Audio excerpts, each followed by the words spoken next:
आज आपण बटाटा स्नॅक्स करूया। उपासाला आणि बिन उपासाला दोन्ही खाता आलं पाहिजे ते, म्हणजे कसं सगळ्यांना खाता येईल। आपण आता काय काय घेतलेलं आहे, कोथिंबीर भरपूर घेतलेली, उकडलेला एक बटाटा, साबुदाण्याचं पीठ, साबुदाणा भाजला आणि मिक्सरमधनं बारीक केलेला आहे, मीठ, तांबडं तिखट, जिऱ्याची पावडर आणि हब्स घेतलेले, जरा वेगळी चव, कस्तुरी मेथीच्या ऐवजी हे घेतलेलं आहे आणि एक बटाटा खिसलेला घेतलेला आहे। आता आपण काय करूया, सगळं हे मिक्स करूया।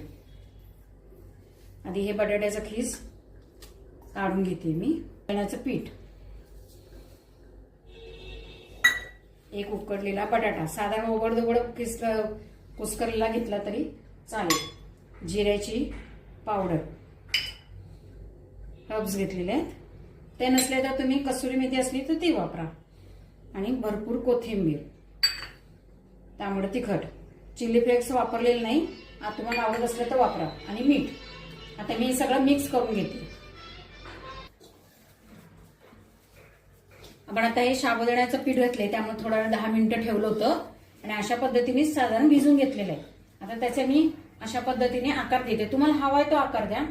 त्याला साधारण हाताला तेल लावायचं बोटांना आणि हवाय तो आकार द्या, गोल द्या, चपटा करून द्या, पेड्यासारखा द्या, किंवा असा लांबडा लांबडा केला तरी चालेल, कारण आपण स्नॅक्सच करतोय ते, त्यामुळं त्याला कुठलाही आकार चालेल।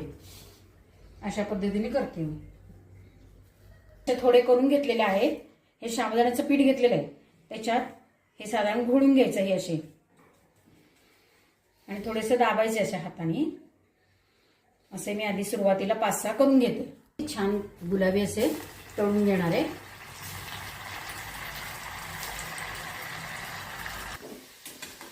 असे तांबूस छान झालेले आहेत, हे आपण आता सेपरेट काढूया।